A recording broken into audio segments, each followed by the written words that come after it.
Yes, നമ്മൾ ഈ ദൃശ്യങ്ങളിൽ കാണുന്നുണ്ട്. ഇപ്പോൾ അവർക്ക് വേണ്ടിയുള്ള കബറിടങ്ങൾ ഒരുങ്ങുകയാണ്. അവസാന യാത്രയ്ക്ക് ആ കുരുന്നുകൾ തയ്യാറെടുക്കുകയാണ്. 4 പേരും ഒരുമിച്ച് തന്നെ പോകുന്നു. അവസാന കളിച്ചിരികളിൽ അവർ ഒരുമിച്ചായിരുന്നെങ്കിൽ അവസാന യാത്രയിലും അവരൊരുമിച്ച് തന്നെയാണ്. തുപ്പനാട് ജുമാ മസ്ജിദിൽ നിന്ന് സാജിദ് അജ്മൽ കൂടിയുണ്ട്. സാജിദ്, ഈ ദൃശ്യങ്ങൾ അങ്ങേയറ്റം വേദനിപ്പിക്കുന്നതാണ്. അവസാനമായി യാത്ര പറയാൻ ഒരുങ്ങുകയാണ് ഒരു നാട് മുഴുവൻ. അവർ ഒരുമിച്ച് കളിച്ചിരികളോടെ നടന്ന ആളുകളാണ്. അവർ ഒരുമിച്ച് തന്നെ അവരുടെ കളിച്ചിരികളൊക്കെ അവസാനിപ്പിച്ച് ഒരുമിച്ച് തന്നെ അവരിതായി ഖബറിസ്ഥാനിലേക്ക് മടങ്ങുന്നു. അതിനുള്ള ഒരുക്കങ്ങൾ തയ്യാറാകുന്നു. പൊതുദർശനത്തിന് ശേഷം ഇനിയൊരു മടങ്ങിവരവില്ല എന്നുള്ളത് അവരുടെ വീട്ടുകാരെയും വേദനിപ്പിക്കുന്നുണ്ട്. അവിടെ നിന്നുള്ള വിവരങ്ങൾ കൂടി സാജിദ്.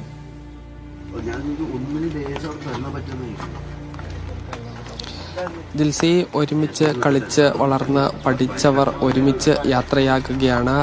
ഇപ്പോൾ അതിനുവേണ്ട ഖബർ ഒരുക്കി കൊണ്ടിരിക്കുകയാണ്. അത്യപൂർവമാണ് ഇങ്ങനെ ഒരു ഖബർ ഉണ്ടാവുക. സാധാരണഗതിയിൽ ഓരോ വ്യക്തികൾക്കും ഈ പ്രത്യേകം ഖബറുകളാണ് ഉണ്ടാവുക. ഇത് ഈ 4 പേരെയും ഒരുമിച്ച് അടക്കം ചെയ്യാൻ വേണ്ടിയുള്ള ക്രമീകരണങ്ങളാണ് നടക്കുന്നത്.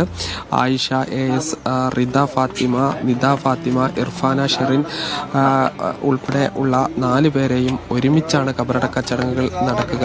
ഇങ്ങനെയുള്ള ഒരു ഖബർ എന്നുള്ളത് വളരെ അപൂർവമായിട്ടല്ല ഉണ്ടാവുന്നത്. ഇതിപ്പോൾ ഇങ്ങനെ അവരെ ഒരുമിച്ച് യാത്രയാക്കാൻ തീരുമാനിച്ചില്ല. ഇപ്പോൾ ഈ 4 പേരും ഒരുമിച്ച് ആയതുകൊണ്ടാണ് ഇങ്ങനെ ചെയ്യുന്നത്. അല്ലെങ്കിൽ ഓരോരുത്തർക്ക് സെപ്പറേറ്റ് ആണ് സാധാരണ ചെയ്യാറുള്ളത്.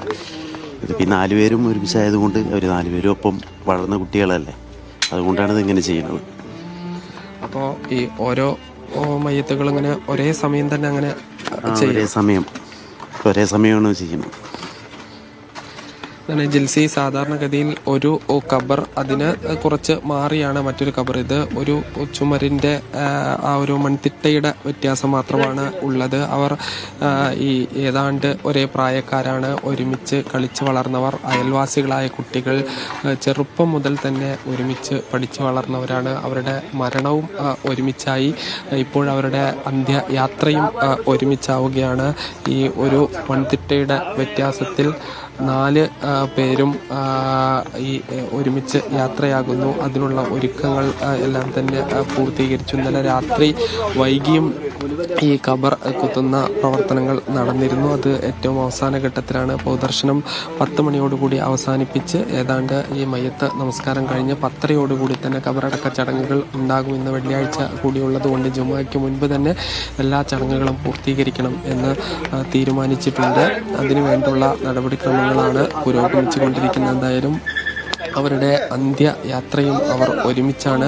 ഒരു ചുമരിൻ്റെ വ്യത്യാസത്തിൽ 4 പേരും ഉറങ്ങും. അവർ ഇത് ഈ മൂടിക്കഴിയുമ്പോൾ ഒറ്റ വലിയ ഖബറായി തോന്നുന്ന വിധമായിരിക്കും ഉണ്ടാവുക. ഇത് മൂടി കഴിയുമ്പോൾ സാധാരണ ഓരോ ഖബറും പ്രത്യേകം അങ്ങനെ ഉണ്ടാകും. പക്ഷേ ഇത് മൂടി കഴിയുമ്പോൾ വലിയ ഒരു ഖബറിന്റെ സമാനമായ രൂപത്തിലാണ് വരിക. എന്തായാലും വലിയ സങ്കട കാഴ്ചയാണ് നമുക്ക് ഈ തുപ്പനാടെന്ന ഗ്രാമത്തിൽ നിന്ന് ഉള്ളത്. തുപ്പനാട്ടെ ചെറളിയിൽ സ്വദേശികളാണ് 4 പെൺകുട്ടികളും. അവരുടെ അന്ത്യയാത്രയ്ക്കുള്ള ഒരുക്കത്തിലാണ് ഈ നാട് മുഴുവനായുള്ളത്. നിരവധി ആളുകൾ, 100 കണക്കിന് ആളുകളാണ് സമീപ പ്രദേശങ്ങളിൽ നിന്നെല്ലാം തന്നെ ഇങ്ങോട്ട് ഒഴുകിയെത്തിക്കൊണ്ടിരിക്കുന്നത്. ജിൽസി.